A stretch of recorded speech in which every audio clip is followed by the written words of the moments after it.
Hi, what comes to your mind when I say New Year's resolutions?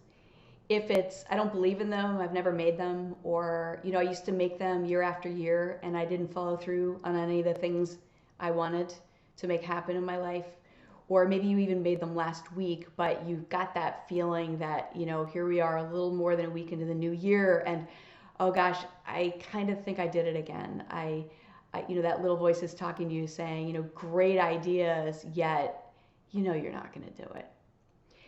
I want you to know that if you hear yourself in any of that, that I'm really making this video for you and that you're not alone. That while resolutions are designed with the idea that you're going to be able to, whether it's, make something be really different in your life, or there's a really specific goal that you want, and you just haven't gone about the business of actually acting on all the steps to make it happen. They're just not designed, resolutions aren't designed in their nature to have that set you up to be really successful. So I want to talk with you about the difference between intentions and resolutions today. Because I know, and I'm going to give you a chance as we move through closer towards the end of our time together today, I'm actually going to give you a chance to get started on one. So as you're listening to me, I want you to have available, a way that you can type on something just a little bit, or if you want to do pen and paper, that'll be great too. So I have that ready for about, I would say 5 minutes from now or so. So why am I really wanting you to know more about what are intentions all about? Because all of this is really just, it's a word, right? Intention, resolution. If the resolution didn't work, didn't help me get started, achieving the big stuff so that I have just a life that's, I'm more proud of, I'm more excited about. How is one word, Lee, going to make the difference? Well, it does. If you've read my blog at all or you've seen any of my videos, I truly believe in the power of language for you to root yourself in ways that will help motivate you in your life, support you, and also even if you're sort of, for some of you who are on track with some of this stuff, but you're just not really feeling that excited about it, also language really helps you to have your ride be a little smoother, to enjoy it a little bit more. So let's get started with hashing out a few of the differences and why, if you've noticed you've been doing resolutions and you haven't been successful in that, you'll understand a little bit more about why so that you can have it be different. It's a big thing about what is an intention. If you Google right now, while you're listening to me, an intention is really, it's a course of action that is backed up or supported by a firm commitment. So what does that mean? It means that an intention, as opposed to a resolution, an intention has you looking, forward at something you want to make happen, an experience you want to create for yourself, in a way that has sort of where you want to go, yet it has you anchored in, okay, so today I'm going to get started on it. So that I know I'm here at the beginning of it, but I know where I want to go. And I'm committed to it because I've chosen that I'm going to create that experience for myself in a way that already begins to propel you. And I'm going to give you an example later when I help you walk through your first, if you want to set an intention with me today. That way, a lot of these distinctions I'm making will become really clear to you. The second thing that is a really, big difference between intention and resolution. Resolution, like I said before, an intention has you looking forward. Resolutions really come from the past, from the back. What I want to do that's avoiding, right? What I want to do, I did that and I didn't really like it. I'm not satisfied with it. So I like to think of it this way. The reason that intentions are so much more powerful is that when you are referencing with a resolution, okay, so it could be an example of, I put on, I'm just going to make one up because a big one I hear about, a big one is people's physical condition. A lot of times it's body weight. They'll focus on the fact that I put on 30 pounds, or over the years I didn't shed the pregnancy weight, or I've been in a sedentary corporate job, so I just let it add up. So they focus on that, right? Or for some people, it's not a joke. They put on the COVID-19. I'm one of those people. It was actually literally 19 pounds. I found that kind of funny. Maybe I got to the point where I hit the 19 and I said enough is enough, right? Probably that's what happened.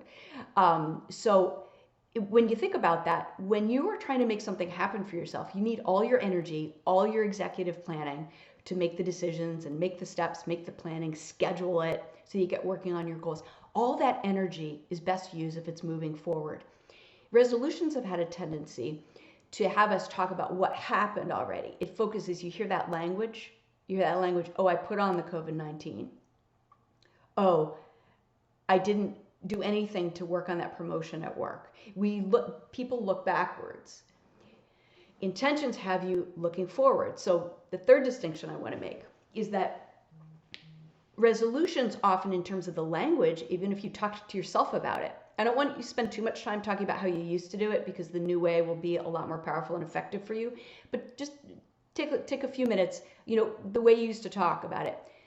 Resolutions are rooted in shame and failure. Resolutions, I say, they live in the realm of shoulds, right? Which is, you could probably hear yourself.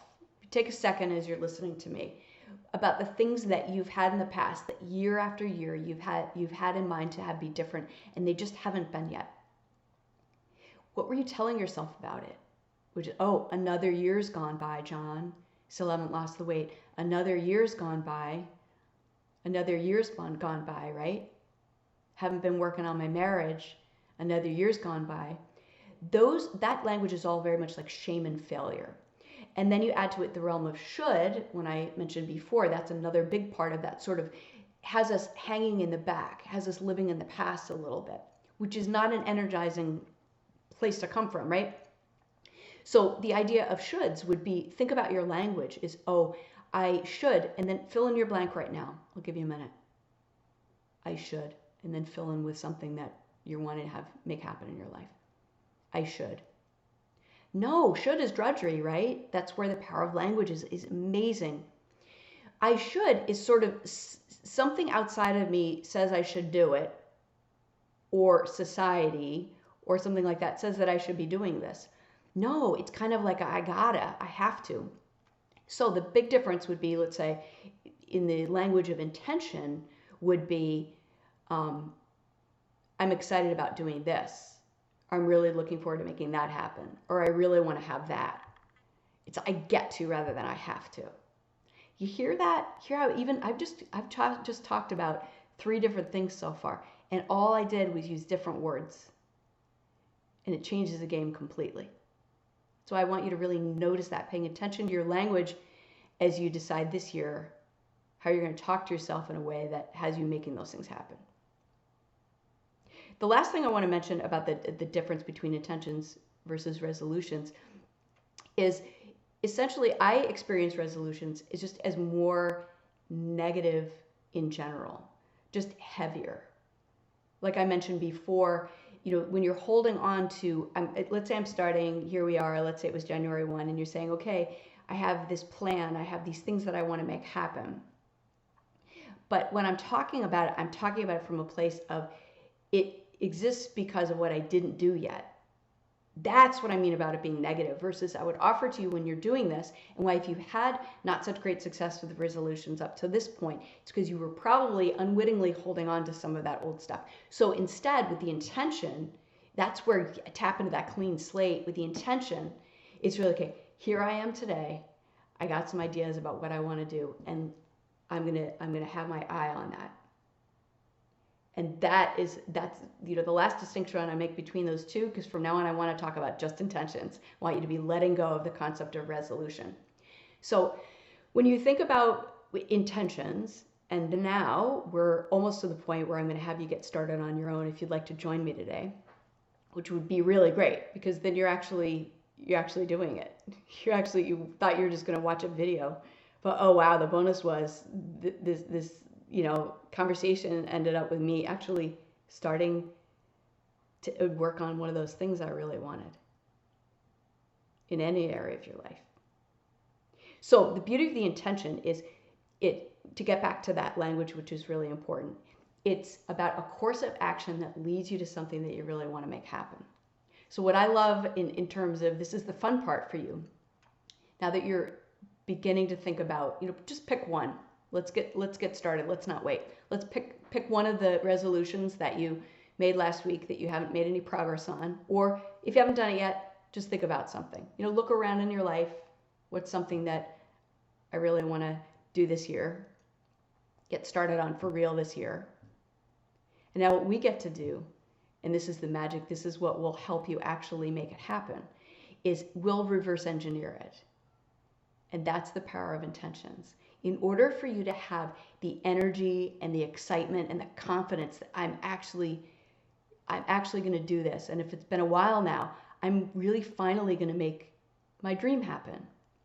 The intention, the bigger picture, sort of the vision of what it looks like, a happier marriage, a healthier body, a job that I'm actually excited to get out of bed and go to, whether that's going to be this job being better or a new one. When you vision it, it helps you get really excited about it, right? So now what we get to do is we begin the reverse engineering to actually, so Lee, what do you mean? I want to have a healthy, active body. I want to have a really satisfying marriage. I don't have that today, so how the heck am I supposed to get started? That's the beauty of it. So now I want you, if you haven't already, pick something. Just pick one thing in your life. And we can start looking at what could I do today to begin that? What are the steps that I need to do today to begin that? So this is where the language comes in differently.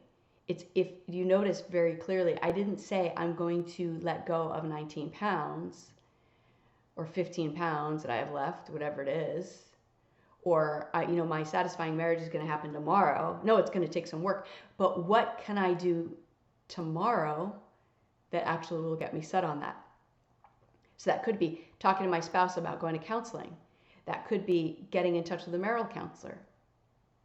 That could be, okay, I'm going to start planning that I'm going to have a healthier, more active lifestyle by taking a look at my nutrition and my body movement. So I'm going to begin to set some goals about that.